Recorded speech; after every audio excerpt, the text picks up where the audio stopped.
যিসকলে আমাক বিশেষভাৱে ছ'চিয়েল মিডিয়াত আমাক ট্ৰল কৰিব বিচাৰিছে বা আমাক সমালোচনা কৰি আছে তেখেতসকলক মই আপোনালোকৰ জৰিয়তে প্ৰথমে ধন্যবাদ জনাইছোঁ। প্ৰথমে কাৰণ আমি যেনেকৈ তৰাৱতী বাইদেউক সন্মান কৰোঁ, পচুম আমাৰ গজেন নৰক আমি সন্মান কৰোঁ, অয়াপুন গণেশ পেগুক আমি সন্মান কৰোঁ, তেনেকৈ আমি তৰুলতা বায়কো আমি সন্মান কৰোঁ, তৰুলতা কুটুম্বাকো আমি সন্মান কৰোঁ আৰু চেডিমলকো আমি সন্মান কৰোঁ। সন্মান কৰাৰ কাৰণে আমি যোৱাবাৰ চেডিমেলক ইয়াত অনুষ্ঠান পৰিৱেশনৰ কাৰণে আমি আমন্ত্ৰণ কৰিছিলোঁ। TMPKৰ ক্লজিং চেৰেমনি গল্ডেন জুবলিৰ গোগামুখ চুমনিত আৰু আমাৰ চিলভাৰ জুবলি অষ্টমখন যি আমাৰ মিচিং ইয়থ ফেষ্টিভেল আছিল গোগামুখ চুমনিত, দুইটা একেলগে পাতিছিলোঁ আমি। তাত আমাৰ চনম ৱংচুকে যোনটো অনুষ্ঠানত উপস্থিত আছিল, সেই অনুষ্ঠানত আমি তৰুলতা বাক আমন্ত্ৰণ কৰি গীত পৰিৱেশনৰ কাৰণে আমন্ত্ৰণ কৰিছিলোঁ। নিশ্চিতভাৱে আপোনালোকে ক'ৰবাত ছ'চিয়েল মিডিয়াত পাব তেখেতে গান পৰিৱেশন কৰা। তো আজি তেখেতসকলে আমাক অভিযোগ আনিছে যে আমি তেখেতসকলক অপমান কৰিছোঁ বুলি। চাওক, আমি শিল্পী সমাজক সন্মান কৰোঁ আৰু আমি কৰিম TMPK, আৰু প্ৰত্যেকটো শিল্পী সমাজক আমি সন্মান কৰোঁ। সি সৰু নে সি ডাঙৰ সেইটোক আমি কেতিয়াও ডিফাৰেঞ্চেছ কৰাই নাই। কাৰণ এখেতসকলৰ মাজত ক'ৰবাত তেখেতসকলৰ নিজৰ মাজত বাদ বিবাদ থাকিব পাৰে। আমি তাত সেই ভিতৰুৱা কামটোত আমি কিয় সোমাম? আমিতো সোমাব নোৱাৰোঁ। তেখেতসকলৰ শিল্পী সমাজৰ মাজত ক'ৰবাত যদি গণ্ডগোল আছে থাকিব পাৰে, এক্টৰ এক্ট্ৰেছৰ মাজত ঝামেলা থাকিব পাৰে। আমাৰ কি ক'বলগীয়া আছে তাত? আমাৰ ক'বলগীয়া নাই।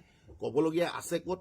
যেতিয়া এখেতসকলে দুজনৰ মাজত সিজনে নিমিলিলে তেতিয়া আমি TMPK গৈ এখেতসকলক আমন্ত্ৰণ কৰি একেলগে ভাত খুৱাই বা একেলগে চাহ খাই আমি তেখেতসকলক একেলগে থাকি কাম কাজ কৰিবৰ কাৰণে আমি অনুৰোধ কৰোঁ।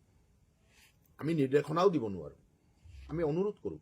আৰু আমাৰ অনুৰোধ ৰক্ষা কৰি আমাৰ প্ৰায় সংখ্যক আমাৰ কলা কৌশলী প্ৰফেশ্যনেল ছিংগাৰসকলে, এক্টৰ এক্ট্ৰেছসকলে আমাৰ কথাবোৰক আলোচনা কৰি তেখেতসকলে একেলগে কাম কৰাৰ প্লেটফৰ্ম এটা আমি তৈয়াৰ কৰোঁ। আৰু এই প্লেটফৰ্মত তেখেতসকলে এইবাৰ অনুষ্ঠান অংশগ্ৰহণ কৰিছে। তাৰে মাজতে আমি এইবাৰ বাইদেউক মাতা নাই। সঁচা কথাটো ক'ব গ'লে বাইদেউক আমি নাই মতা। যোৱা বছৰ আমি ইয়ালৈ আমন্ত্ৰণ কৰিছিলোঁ, তেখেত কিবা অন্য কামত থকাৰ কাৰণে নাহিলে। তেখেতক আমি গান গাবৰ কাৰণে আমন্ত্ৰণ কৰা নাছিলোঁ যোৱাবাৰ।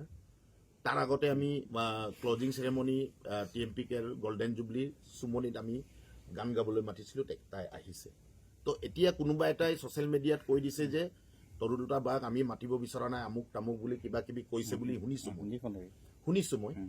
তাই কিবা এটা কৈছে কাৰণে তৰুলতা বাই কান্দি দিব লাগে কিয়? আমাৰ গৌৰৱ তাই। আমি তাইক সন্মান কৰোঁ, বায়ক সন্মান কৰোঁ, আৰু সন্মান কৰাৰ কাৰণে আমি আমাৰ অনুষ্ঠানত মাতি থাকোঁ আৰু মাতিম। কিন্তু সেইটোকে লৈ ছ'চিয়েল মিডিয়াত প্ৰথমে দিয়াতকৈ মই সকলো শিল্পী সমাজক মই অনুৰোধ কৰিছোঁ, বা যিসকলে আমাক বেয়াকৈ কৈ আছে তেখেতসকলকো মই অনুৰোধ কৰিছোঁ যে আপোনালোকে আমাক কিবা এটা বেয়া পাইছে, নিশ্চিতভাৱে বেয়া পাব পাৰে। আমি ভাই মানুহ হয়, মানুহ মাত্ৰেই ভুল হয়। TMPKৰ হাজাৰ কৰ্মকৰ্তা আছে, আৰু এই হাজাৰ কৰ্মকৰ্তাৰ মাজত কোনোবাই এজন দুজন কৰ্মকৰ্তাই ভুল কৰিব পাৰে, কিন্তু তাৰ নিয়ম নীতি আছে। আপুনি তাক বেয়া কৈছে বুলি কোৱাৰ, কমপ্লেইন কৰাৰ এটা নিয়ম আছে। প্ৰথমে আমাকতো আবেদন কৰিব লাগে। TMPKৰ জেনেৰেল ছেক্ৰেটাৰীক পোৱা নাই, মোক পোৱা নাই। আমাৰ প্ৰত্যেকটো জিলাত, প্ৰত্যেকটো অঞ্চলত আমাৰ ৰিজিয়নেল কমিটি আছে। সেই কমিটিত আপোনালোকে অভিযোগ দিয়ক। গুৱাহাটীত আমাৰ গুৱাহাটী চিটি কমিটি আছে। গুৱাহাটী চিটি কমিটিকটো সকলোৱে চিনি পায়। গুৱাহাটীতে তৰুবাই থাকে, গুৱাহাটীতে চেডিমেলো থাকে। এখেতসকলৰ যদি কিবা কমপ্লেইন আছিলে গুৱাহাটী চিটি কমিটিক অৱগত কৰিব লাগিছিল। গুৱাহাটী চিটি কমিটিয়ে বোলে সেই কথাটোক আলোচনা নকৰিলে, তেতিয়াহে নেক্সট প্ৰশ্নটো আহে, মই ছ'চিয়েল মিডিয়াত যাম, আমাক TMPK অপমান কৰিছে, আমাৰ অভিযোগ বা আমাৰ আবেদন তেখেতসকলে আলোচনা কৰা নাই, তাৰ পাছতেহে যাব লাগিব আপুনি ছ'চিয়েল মিডিয়াত। তাৰ আগতে আপোনালোকে গুচি গ'ল।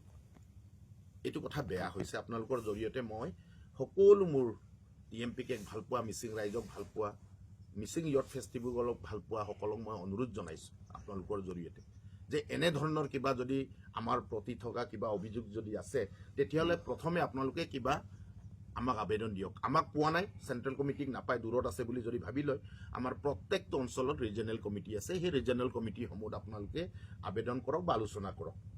তাতে যদি আপোনালোকৰ কথা বতৰাবোৰক যদি আলোচনাৰ মাধ্যমলৈকে অনা নাই, তেতিয়া আমাক জনাওক, অভাৰ টেলিফোন জনাওক, ইনবক্সত জনাওক, মেছেঞ্জাৰ আছে মেছেঞ্জাৰত জনাওক, হোৱাটছএপত জনাওক। এটাও জনোৱা নাই। মই এতিয়া কেতিয়াবা আচৰিত পাওঁ, আৰে আমাক এবাৰো কোৱাই নাই। কথাটো ছ'চিয়েল মিডিয়াত আপডেট হৈছে। এইটো কথা বেয়া হৈছে।